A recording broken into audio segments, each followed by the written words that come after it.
up. So welcome, and I want to just reiterate again that my next show will be in 1 week.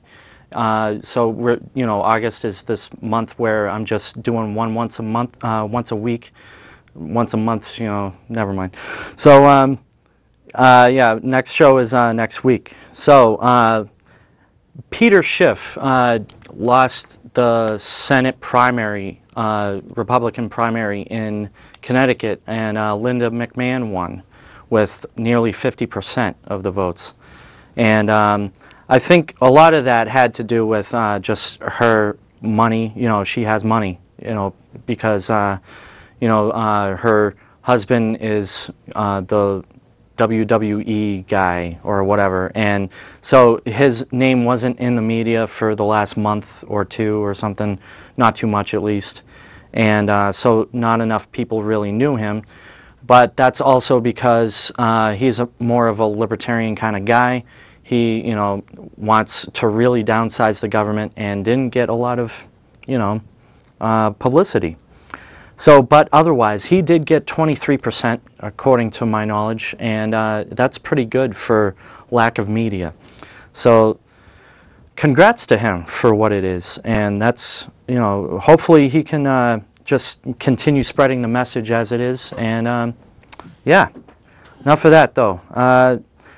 On to this House bill that they just passed. I think it was today, maybe yesterday. The House passed a $600 million border security bill. And so I think they're just trying to go, verse off against Arizona, like who can be the bigger bully, in my opinion, because, the United States does have the right to protect the border, while Arizona has the right to protect their citizens.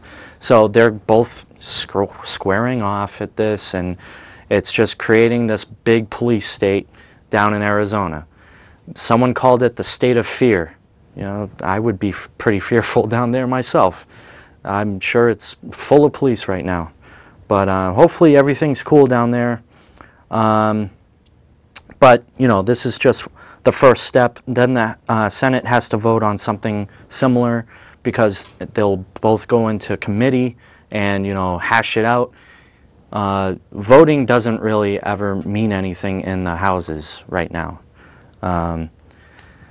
Originally voting actually meant that, for example, a bill would be introduced in the House, and then that bill would be voted on in the Senate, or vice versa.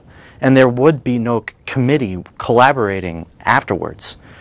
So it would actually be more democratic, as it were, as opposed to just all smoke and mirrors and behind the closed doors and all this other crap. So to me, it's just a big game right now, this whole border security bill and the Obamacare and this all crap, whatever, everything. All right, anyway, enough of that. I'm scared about Arizona right now. Hopefully everything's cool. Anyway, continuing on, let's talk about this police/surveillance state, all this other stuff. See, for me, I am the kind of guy that would like to take care of himself, who's not too bad on responsibility. So I don't want the government to look at my emails or to tape me everywhere, like at intersections and all this other crap.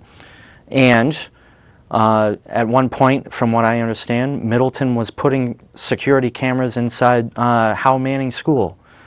But that's what I understand. So, because nobody trusts each other. That's actually the whole point, trust.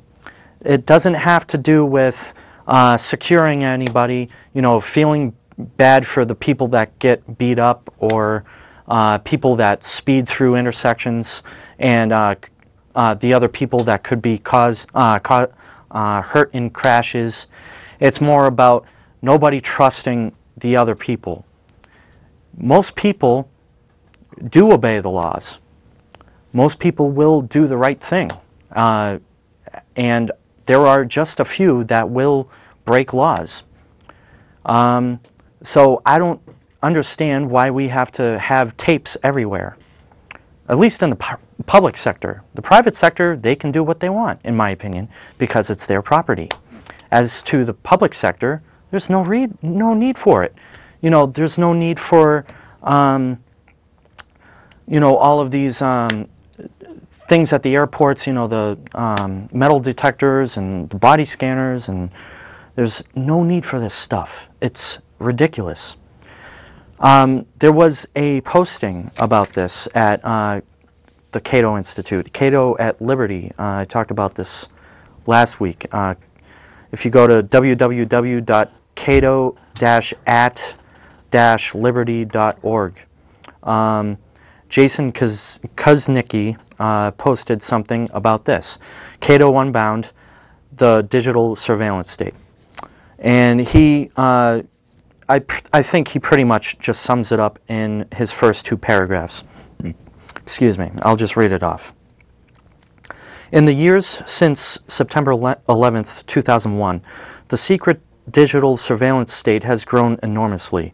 Given heightened security measures, heightened anxiety, and cheaper-than-ever data collection and storage, such growth was perhaps inevitable.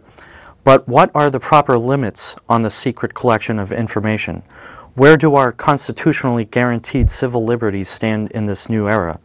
Do the federal government's increased powers of surveillance even accomplish the security tasks at hand? And I'll add to the mix. Does it propagate the right kind of attitude, and do people just not trust anybody and want everybody to be fearful for themselves?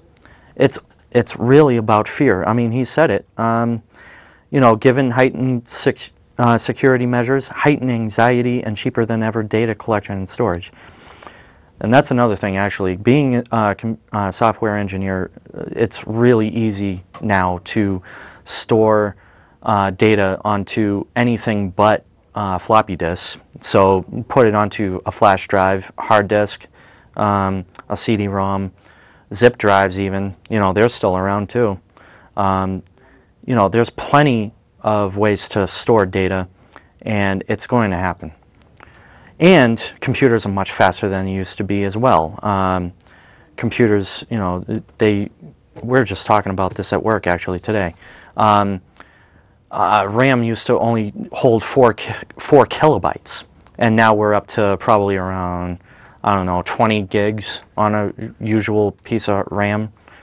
So, you know, things have changed quite enormously when it comes to data collection.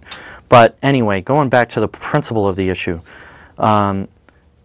everybody's in a state of fear, so they want more security. You know, if you talk about people are scared because of the media, you know, they portray everything as the bad thing. You know, you only hear about murders, which only never happened in my life. I've never seen one, thank God. But the point is there. You know, you don't see it. So why do you only hear about bad stuff? What about the good stuff? You know, and as to good stuff within the story even, you know, data collection is awesome. I mean, for the fact that I can find pictures of whatever I want on the internet. The information is out there. I can find information about all of this subject on the internet. And that's exactly what I do.